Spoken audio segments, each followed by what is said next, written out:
अस्सलाम वालेकुम, मैं हूं रज़ा मेकन। आप देख रहे हैं IR के न्यूज़।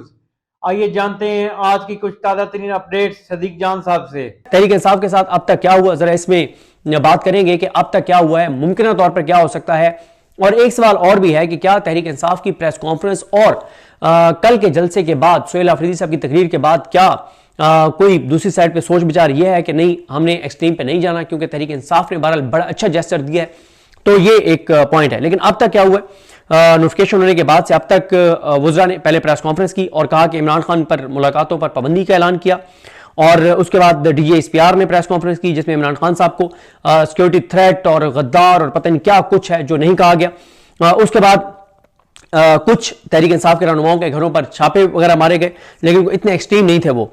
उसके बाद सुहेल आफरीदी साहब, मीना खान आफरीदी, डॉक्टर अमजद, इनको इश्तिहारी करार देने की कार्रवाई का आगाज किया गया। फिर यह फैसला किया गया कि असेंबली के अंदर अगर आप एहतजाज करेंगे, इमरान खान की तस्वीरें लाएंगे, तो आपके खिलाफ कार्रवाई होगी। वो उस पर हम अलग से बात करेंगे कि उसमें आज क्या हुआ असेंबली के अंदर, वो अलग मेरा एक मौजू है। उसके बाद तहरीक इंसाफ के इंट्रा पार्टी जो इलेक्शन है उनको मुस्तरद कर दिया गया इलेक्शन कमीशन की जानिब से। और ये बहरहाल खबरें आती रही कि PTI कुछ लोगों से छुड़वाई जाएगी, बहरहाल अभी तक किसी ने छोड़ी नहीं है। इमरान खान साहब और तहरीक इंसाफ के 130 लोगों के नाम ECL पर डाले गए। सुहेल आफरीदी साहब को परसों इलेक्शन कमीशन ऑफ पाकिस्तान ने बुला लिया है। और इसी तरह से स्पीकर कौमी असम्बली के ऑफिस ने आमिर डोगर साहब को एक खत लिखा है जिसमें उनसे वो सारा अदालती रिकॉर्ड मांगा है उमर अयूब साहब के हवाले से, और वो सारी चीज़ें, ये एक फजूल चीज़ वो कर रहे हैं।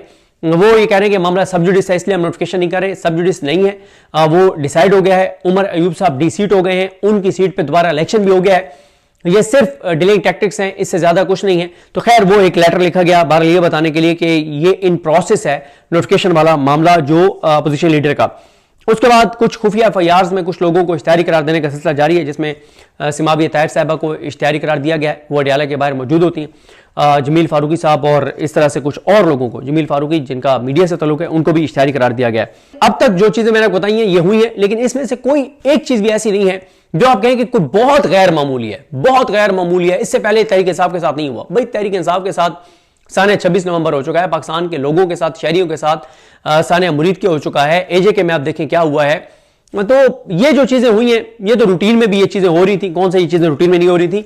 यानी कहने का मकसद यह है कि अब तक कोई एक चीज भी ऐसी नहीं हुई जिसको आप कहेंगे बहुत गैर मामूली चीज हुई है, और ये रिफ्लेक्ट करती है ये चीज उस गुस्से को जो गुस्सा दिखाया गया है। ऐसा कुछ नहीं है। अब यह है कि क्या नाम है, क्या पॉलिसी बदल गई है? एक ये सवाल है कि क्या जो PTI की जानिब से जो एक प्रेस कॉन्फ्रेंस हुई है, क्या उसके बाद उसको पॉजिटिव लिया गया है कि यार उन्होंने पर्सनल अटैक नहीं किए?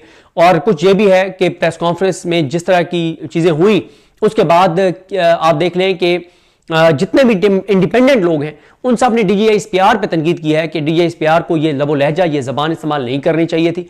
और सुहेल आफरीदी ने बड़ी अच्छी बात की कि एक फौज के इदारे के तर्जमान में और एक जो है वो जबरदस्ती बनवाए गए सेनेटर में जो है वो उनके जबान में, लबो लहजे में फ़र्क होना चाहिए। तो ये भी एक चीज़ आ रही है कि शायद क्योंकि उसमें कुछ ऐसी चीज़ें हो गई हैं जिसमें से ख़ास तौर पे सुहेल आफरीदी साहब के हवाले से जो गुफ्तगू की गई उसकी वजह से क्रिटिसिज्म जो है वो DGSPR साहब पे ज़्यादा आ गया, बजाय इसके कि वो जो चीज़ें वो बयान करना चाहते थे उनके ऊपर बात होती है। और ओवरऑल भी उनकी प्रेस कॉन्फ्रेंस के ऊपर जितने भी गैर जानिबदार तजियाकार हैं वो सब ये कह रहे हैं कि फौज के इदारे के तर्जमान की, एक पाकिस्तान की तारीख के कायद-ए-आज़म के बाद जो मकबूल तरीन लीडर हैं, जिनके साथ जिन्होंने 8 फरवरी को भी लोगों ने 2 इसलिए दिया, उस लीडर के साथ बहरहाल इस तरह का लबो लहजा इख्तियार नहीं किया जाना चाहिए था। तो उन पर तनकीद ज्यादा हो रही है। तहरीक इंसाफ के ऊपर तो कोई तनकीद भी नहीं हुई, बल्कि तहरीक इंसाफ की तो तारीफ हो रही है। जिस तरह से बैरिस्टर गौर साहब, सलमान राजा साहब ने, असद कैसर साहब ने प्रेस कॉन्फ्रेंस की, उसके बाद जिस तरह से सुहेल आफरीदी ने जबरदस्त बात की कि मेरे खिलाफ जो जबान इस्तेमाल की गई है, मेरे बड़ों की तरबियत ऐसी नहीं है कि मैं उस गाली का जवाब गाली से दूं। उन्होंने यही बात कही कि एक इदारे के DG में और एक सेनेटर में जो है वो उसके जबान और लबो लहजे में फ़र्क होना चाहिए। और फिर तहरीक इंसाफ ने ओवरऑल एक नैरेटिव ये बनाया कि कुछ लोग फौज को और अवाम को, क्योंकि अवाम PTI के साथ है, तो फौज और अवाम को लड़वाना चाहते हैं और हम ये साजिश कामयाब नहीं होने देंगे। और PTI ने मतलब फौज को बतौर इदारा टारगेट नहीं किया इस सब के बाद जो इतनी एक्सट्रीम चीज हुई। और उन्होंने बयानी की जंग जीती है PTI ने। और देखें ये जो विक्टिम कार्ड होता है ना, ये बहुत बड़ा कार्ड है पाकिस्तान में, ये बड़ा इफेक्टिव है, दुनिया भर में ये बड़ा इफेक्टिव है। मजलूमियत कार्ड उन्होंने दिखाया है पूरे पाकिस्तान को कि देखें हमारे साथ किस तरह की जबान इस्तेमाल की गई है।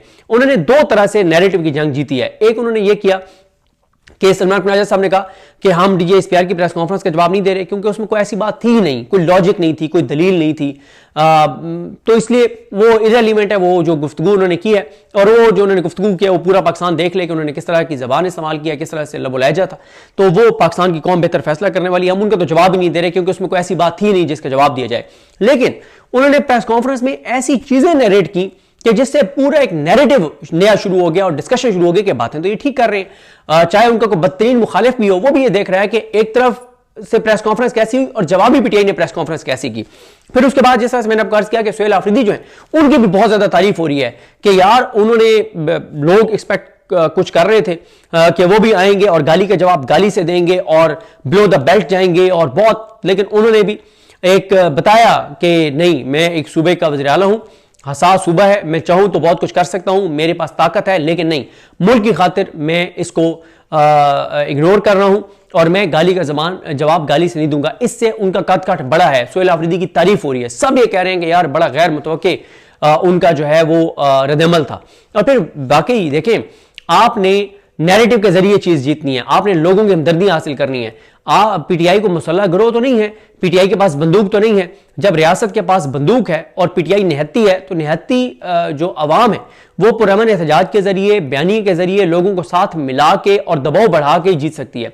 और अगर आप पिछले 3 दिन की बात करें, यानी नोटिफिकेशन होने के बाद से डीजीएसपीआर साहब की प्रेस कॉन्फ्रेंस से अब तक, तो आप देखेंगे नैरेटिव में कौन जीता है, किस पे दबाव बढ़ा है, किसके हवाले से नेगेटिव बात हो रही है, किसके हवाले से पॉजिटिव बात हो रही है। और मैं आपको अर्ज कर रहा हूं कि बहुत शानदार पीटीआई खेली है, जहां पे उन्होंने कहा कि एक हालात उस तरफ जा रहे हैं कि अगर हम भी वही लबो लहजा इस्तेमाल करेंगे तो मुल्क का नुकसान होगा, और मुल्क क्योंकि हमारा है और हमने मुल्क को बचाना है, लिहाजा हम ताकत इस वक्त अवाम की हमारे हाथ में है, तो हमने उस ताकत को बड़ी सोच विचार के बाद इस्तेमाल करना है। तो उन्होंने बहरहाल बयानी की जंग जीती है। अच्छा, जिस तरह से मैंने आपका अर्ज किया कि क्या अब एक वो जो गुस्सा था, क्योंकि डीजीएसपीआर और इदारे के ऊपर भी एक क्रिटिसिज्म आ रहा है कि आपको ये नहीं करना चाहिए था, उसकी वजह से और फिर पीटीआई ने और सुहेल आफरीदी ने जो रद्द-ए-अमल दिया उसके बाद एक वहां पे ये सोचा कि नहीं यार एक्सट्रीम पे नहीं जाना, या यह है कि नहीं कुछ गैर मामूली करने की तैयारियां हो रही हैं, इसलिए अभी तक सोमवार के दिन कुछ गैर मामूली नहीं हुआ।